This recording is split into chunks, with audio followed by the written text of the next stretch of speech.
Sir Sayajirao Gaekwad memorial national science કોન્ફરન્સનું આયોજન કરવામાં આવ્યું છે MS યુનિવર્સિટીની સાયન્સ ફેકલ્ટી ખાતે 11મી અને 12મી માર્ચ જ્યારે આયોજન કરવામાં આવ્યું હોય જેમાં હાલ ત્યારે તૈયારીઓ જોરશોરથી ચાલી રહી છે।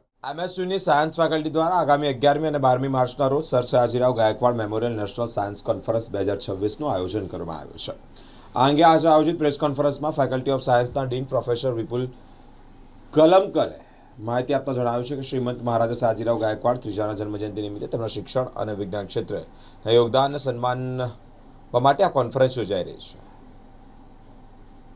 Accelerating innovations for a sustainable ફ્યુચરની થીમ સાથે યોજનાર આ કોન્ફરન્સમાં દેશ વિદેશના અંદાજે 500 જેટલા પ્રતિનિધિઓ, સંશોધકો અને શિક્ષણવિદો ભાગ લેશે। 11મી માર્ચે સવારે સયાજી જ્યુબિલી ઇન્સ્ટિટ્યૂટ ખાતે મહારાજા સયાજીરાવ ગાયકવાડની પ્રતિમાને પુષ્પાંજલિ અર્પણ કર્યા બાદ કાર્યક્રમની શરૂઆત થશે। ત્યારબાદ પ્રોફેસર CC મહેતા ઓડિટોરિયમ ખાતે મુખ્ય ઉદ્ઘાટન સમારોહ યોજાશે। આ કાર્યક્રમમાં ઇન્ડિયન ઇન્સ્ટિટ્યૂટ ઓફ સાયન્સ બેંગલુરુના ડિરેક્ટર પ્રોફેસર ગોવિંદન રંગરાજન મુખ્ય અતિથિ તરીકે ઉપસ્થિત રહેશે।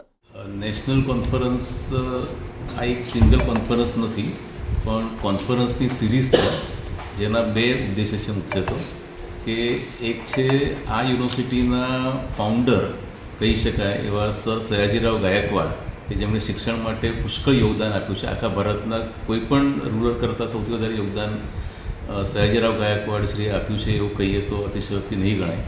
તો એમને ટ્રિબ્યુટ આપવાનો એક મુખ્ય હેતુ હતો કે દર વર્ષે 11મી જાન્યુઆરીએ એમના બર્થડેના દિવસે એમની બર્થ એનિવર્સરીને કોમેમોરેટ કરવા માટે એક નેશનલ સાયન્સ કોન્ફરન્સ સિરીઝનું આયોજન કર્યું છે। એટલે એક આ હેતુ થયો અને બીજો હેતુ છે કે યુનિવર્સિટીની અંદર સાયન્સના જે કંઈ પણ વિદ્યાર્થીઓ છે, સ્ટાફ છે, રિસર્ચર્સ છે એ લોકોને એક ખૂબ જ મહત્ત્વનું પ્લેટફોર્મ મળી રહે એમનું રિસર્ચ વિશે લોકોને કહેવાનું અને બીજા પણ જે રિસર્ચર્સ છે એમના રિસર્ચ વિશે જાણવાનું એક નેટવર્ક તૈયાર થઈ શકે રિસર્ચ માટેનું એક સરસ પ્લેટફોર્મ મળે એ મુખ્ય હેતુ છે।